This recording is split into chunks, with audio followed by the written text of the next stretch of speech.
Hello all, welcome to Toppers World. ഇന്ന് നമ്മൾ നോക്കാൻ പോകുന്നത് 7ാം ക്ലാസ്സിൻ്റെ ഹിന്ദിയാണ്. 7ാം ക്ലാസ്സിലെ ഹിന്ദി യൂണിറ്റ് 5 ലാസ്റ്റ് യൂണിറ്റാണ്. യൂണിറ്റ് 5 നസാറെ എന്നുള്ള പാഠമാണ്. നസാറയിലെ ക്വസ്റ്റ്യൻസിൻ്റെ ആൻസേഴ്സ്, അതേപോലെ തന്നെ ആക്ടിവിറ്റീസ്, പ്രവർത്തനങ്ങളുടെ ഉത്തരങ്ങൾ എല്ലാം ഉൾപ്പെടുത്തിയിട്ടുള്ള ക്ലാസ്സാണിത്. അപ്പോൾ എല്ലാവർക്കും ക്ലാസ്സിലേക്ക് സ്വാഗതം. ക്ലാസ് തുടങ്ങുന്നതിന് മുമ്പ് നമ്മുടെ ചാനൽ ആദ്യമായി കാണുന്ന കൂട്ടുകാരുണ്ടെങ്കിൽ സബ്സ്ക്രൈബ് ചെയ്തൊന്ന് സപ്പോർട്ട് ചെയ്യുക. അതുപോലെ തന്നെ ഈ ക്ലാസ്സുകൾ നിങ്ങൾക്ക് ഉപകാരപ്പെട്ടു എന്ന് തോന്നുകയാണെങ്കിൽ ഒന്ന് ലൈക്ക് ചെയ്യുക. കമൻറ്റ് ചെയ്യുമ്പോൾ നിങ്ങൾക്ക് ഹൈപ്പ് ചെയ്യാനൊരു ഓപ്ഷൻ വരും. അപ്പോൾ നിങ്ങൾക്ക് ഹൈപ്പ് ചെയ്തുകൊണ്ട് ഞങ്ങൾക്ക് പോയിന്റ് തരാവുന്നതാണ്. അങ്ങനെ ചെയ്യാൻ പറ്റുന്നവരുണ്ടെങ്കിൽ ഒന്ന് ചെയ്യുക. അപ്പോൾ നമുക്ക് നോക്കാം. നസാറെ ഇക്കായി 5 ആണ്. ആദ്യ ചോദ്യം, ആദ്യത്തെ ചാപ്റ്റർ കേട്ടോ, യൂണിറ്റ് 5 ആണ് നസാറെ. അതിൽ ആദ്യ ചാപ്റ്റർ വരുന്നത് പ്രേം കെ സിവ ഓർ കുച്ച് നഹി എന്നാണ്. അതായത് സ്നേഹമാണ് എല്ലാത്തിൻ്റെത്, അതിനുപരി ഒന്നുമില്ല എന്നാണ് അതിൻ്റെ മീനിങ്. ഓക്കെ, നോക്കാം. मैंने 20 रुपये निकालकर उसकी और बढ़ा दिया, यहाँ लेखिका का कौन सा मनोभाव प्रकट होता है. അതായത് 20 രൂപ എടുത്തുകൊണ്ട് അങ്ങോട്ട് നീട്ടി അല്ലേ. അപ്പോൾ ലേഖികേൻ്റെ ഏത് ആറ്റിറ്റ്യൂഡാണ് ഇവിടെ പ്രകടമാകുന്നത്? ഉത്തരം വരുന്നത് ഉസ്കി അസഹായ അവസ്ഥ ദേക്കർ ഉസ്കി അസഹായത കർണേ കാ ഭാവ് യഹാ ലേഖിക പ്രകട് കിയാ ഹെ. അതായത് ഓപ്പോസിറ്റ് നിൽക്കുന്ന ആളുടെ ഒരു നിസ്സഹായമായിട്ടുള്ള, അയാൾക്ക് ഒന്നും ചെയ്യാൻ പറ്റാത്ത നിസ്സഹായത നോക്കി മനസ്സിലാക്കിയിട്ട് അയാളെ സഹായിക്കാനുള്ള നമ്മുടെ ലേഖികയുടെ മനസ്സാണ് ഇവിടെ, നല്ലൊരു ആറ്റിറ്റ്യൂഡാണ് അല്ലേ ഇവിടെ പ്രകടമാകുന്നത്.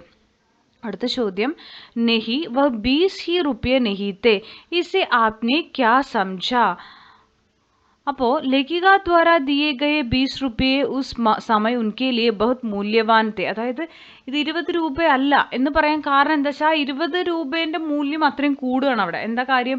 ആ ഒരു ക്രിട്ടിക്കൽ സിറ്റുവേഷനിൽ അയാൾക്ക് ആ 20 രൂപ എത്രയോ വലുതായിരുന്നു. വളരെ, നമുക്ക് 20 രൂപ പറഞ്ഞാൽ എത്ര ചെറുതാണല്ലേ, പക്ഷെ ആ ഒരു ടൈമിൽ വളരെ ഇമ്പോർട്ടൻ്റ് ആയിരുന്നു ആ 20 രൂപ ആ കിട്ടിയ ആൾക്ക്.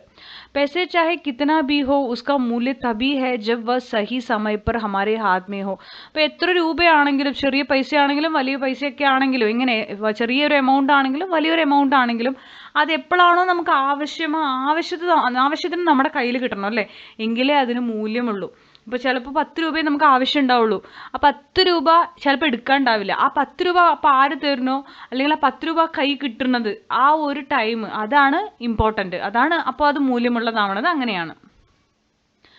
അടുത്തത്, अस्पताल के भीतर और बाहर अपनी अपनी अलग दुनिया है, ऐसे क्यों कहा गया है. അതായത് ഹോസ്പിറ്റലിൻ്റെ ഉള്ളിലും ഹോസ്പിറ്റലിൻ്റെ പുറത്തും വേറെ വേറെ ലോകമാണ്, അങ്ങനെ പറയണത് എന്തുകൊണ്ടാണ്? मरीजों की देखभाल के लिए अस्पताल के अंदर कई लोग होंगे, चाहे डॉक्टर हो या नर्स, लेकिन अस्पताल के बाहर केवल वे ही लोग दूसरों की मदद कर सकते हैं जो अपने मन में मनुष्यता हो ആണ് കേട്ടോ.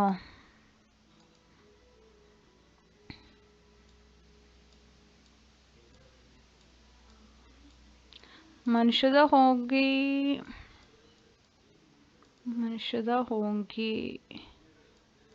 ഹോങ്കേന്നും ആക്കാം കേട്ടോ, ഈ ഹോ ഇല്ല. അപ്പോൾ എന്താ പറയുന്നത്, അപ്പോൾ നമ്മൾ ഹോസ്പിറ്റലിൻ്റെ ഉള്ളിൽ ആ രോഗികളെ നോക്കാൻ ഒരുപാട് പേരുണ്ടാവും അല്ലേ, ഡോക്ടറും നഴ്സും ഒക്കെ. പക്ഷെ ഹോസ്പിറ്റലിൻ്റെ പുറത്ത് നമ്മൾ ഒരു പ്രശ്നമുണ്ടെങ്കിൽ പരസ്പരം തന്നെ എന്ത് ചെയ്യണം, സഹായിക്കണം അല്ലേ. അപ്പോൾ അങ്ങനെയാണ്, അതാണ് മനുഷ്യത്വം എന്ന് പറയുന്നത്. इस धरती को प्रेम के सिवा और कुछ नहीं बचा सकता, इस पर अपना मत प्रकट करें. അപ്പോൾ ഈ ലോകത്തിനെ സ്നേഹത്തിനല്ലാതെ വേറെ ഒന്നിനും രക്ഷിക്കാൻ സാധിക്കില്ല. ഇതിൽ നിങ്ങളുടെ അഭിപ്രായം എഴുതാനാണ് പറഞ്ഞിരിക്കുന്നത്. गरीबी, बीमारी, दुख, अविश्वास, लालच, हिंसा आदि से भरी हुई इस संसार में अगर हम एक दूसरे के प्रति प्यार रखते हैं तो इस धरती को सुंदर बनाया जा सकता है. इस धरती को प्रेम के सिवा और कुछ नहीं बचा सकता. അതായത് നമ്മുടെ ഈ ലോകത്തിൽ പാവപ്പെട്ടവനുണ്ട്, പണക്കാരനുണ്ട്, അസുഖമുള്ള ആളുണ്ട്, ദുഃഖമുള്ളവരുണ്ട് അല്ലേ, അത്യാർത്തി ഉള്ളവരുണ്ട്, വയലൻസ് ഉള്ള ആൾക്കാരുണ്ട്. അപ്പം ഇങ്ങനെ കുറേ ഉള്ള ആൾക്കാരുണ്ട്, ഒരുപാട് ടൈപ്പ് ഓഫ് ആൾക്കാർ ഈ ലോകത്തുണ്ട്. അപ്പോൾ നമ്മൾ പരസ്പരം ഒരു സ്നേഹം ഉണ്ടായിരിക്കണം. അതായത് ഒരു റെസ്പെക്റ്റും സ്നേഹവും പരസ്പരം സഹായിക്കാനുള്ള മനോഭാവം ഒക്കെ ഉണ്ടെങ്കിൽ മാത്രമേ നമ്മുടെ ഈ ഭൂമിനെ നമുക്ക് രക്ഷിച്ച് പിടിക്കാൻ പറ്റുള്ളൂ. അടുത്തത് സഹി മിലാൻ കരയാണ്. കത്താർ में गड़े व्यक्ति को 20 रुपये, എത്ര രൂപയായിരുന്നു ആവശ്യം? 20 രൂപ ആവശ്യമുണ്ട്. അപ്പോൾ ഇതിലേക്ക് മാച്ച് ചെയ്യാം. ഫോട്ടോ കോപ്പി लेने को पैसा बहन के पास नहीं थे, അതിലേക്ക് മാച്ച് ചെയ്യുക. चाय के दुकान वाले ने मुझसे पैसा न मांगा था. ഇതിലേക്ക് മാച്ച് ചെയ്യുക. अस्पताल के भीतर और बाहर की दुनिया अलग थी. Okay, match the following complete ആയിട്ടുണ്ട്. നെക്സ്റ്റ് വരുന്നത് ഡയറി കെ ആധാർ पर പൂർത്തി करे और വാക്യ ലിഖയാണ്. നമുക്കിവിടെ അവിശ്വാസം ഇൻസാനിയത്ത് മാത്രമേ അവർ തന്നിട്ടുള്ളൂ. ബാക്കിയെല്ലാം നമ്മൾ എഴുതിയതാണ്. സഹാനുഭൂതി, ലാലച്ച്, ഹിംസ, ആത്മീയത. സോ ഇത് വെച്ച് സെൻറ്റൻസ് ഉണ്ടാക്കണം. പ്രേം से इंसानियत अंकुरित होती है, प्रेम से अविश्वास खत्म होता है, प्रेम से लालच खत्म होता है, प्रेम से हिंसा खत्म होता है, प्रेम से आत्मीयता अंकुरित होती है, प्रेम से सहानुभूति अंकुरित होती है.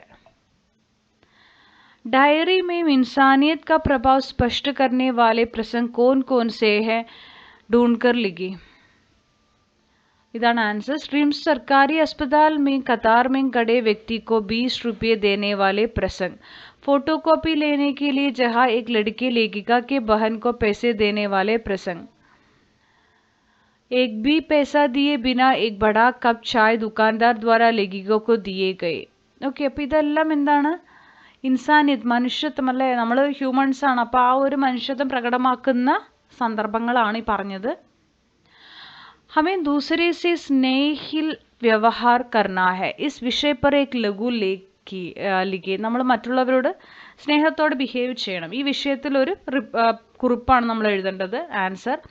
प्रेम और स्नेह से बढ़कर इस संसार मनुष्य के लिए और कोई अच्छी बात नहीं हो सकती.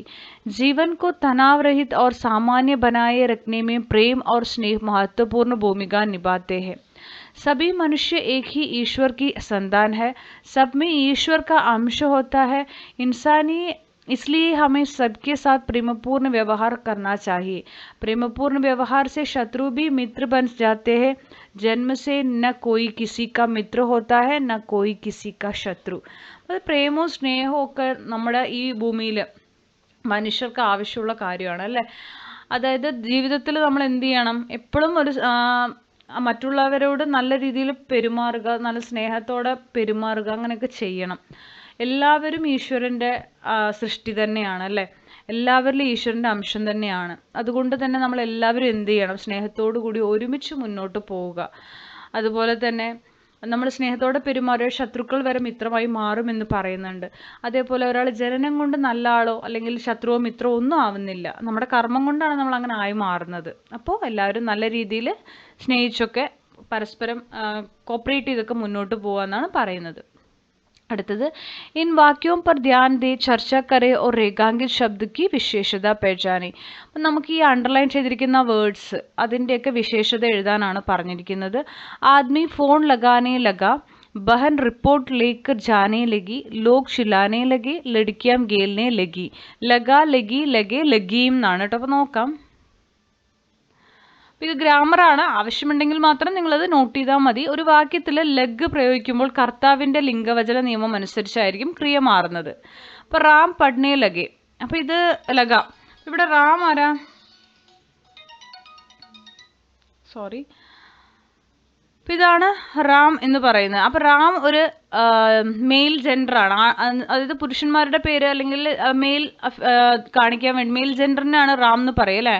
അപ്പോൾ ജെൻസിൻ്റെ പേരൊക്കെ അല്ലേ, ബോയ്സിൻ്റെ പേരൊക്കെ അല്ലേ റാം എന്ന് വരും. അപ്പോൾ അതുകൊണ്ടാണ് ഇവിടെ ലഗ എന്ന് വന്നത്, പുല്ലിംഗ ശബ്ദമായതുകൊണ്ട്. അടുത്ത സീത, സ്ത്രീലിംഗ ശബ്ദമാണ്. ലേഡീസിനൊക്കെ അല്ലേ സീത എന്ന് പേരിടുക. അപ്പോൾ ലഗി എന്ന് വന്നു, കണ്ടോ? അപ്പോൾ റാം പുല്ലിംഗ ഏകവചനമായതുകൊണ്ട് ലഗ എന്നും സീത സ്ത്രീലിംഗ ഏകവചനമായതുകൊണ്ട് ലഗി എന്നും വന്നു. വേ ബാസർ ജാനേ ലഗെ. അപ്പോൾ ഇവിടെ ലഗേ. അടുത്തത് ലഡിക്കിയം നാച്നേ ലഗീം.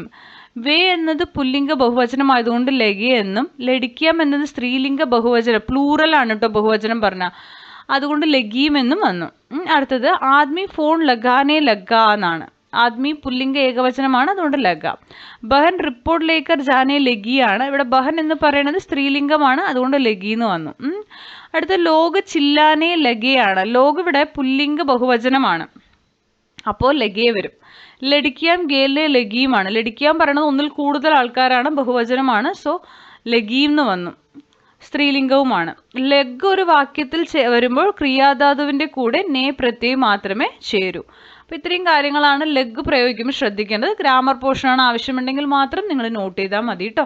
അപ്പോൾ ഇത്രയുമാണ് നമ്മൾ ഈ ഒരു ചാപ്റ്ററിൽ വരുന്നത്. നസാറെ എന്ന് പറയുന്ന യൂണിറ്റിൽ ഫസ്റ്റ് ചാപ്റ്റർ കംപ്ലീറ്റ് ആയിട്ടുണ്ട്. അപ്പോൾ ക്ലാസ്സുകൾ ഇഷ്ടപ്പെടുന്നെങ്കിൽ ലൈക്ക് ചെയ്യുക, ഷെയർ ചെയ്യുക, സബ്സ്ക്രൈബ് ചെയ്യുക, നിങ്ങളുടെ കമൻറ്റുകൾ അറിയിക്കുക, തുടർന്നും വാച്ച് ചെയ്യുക. Thank you for watching.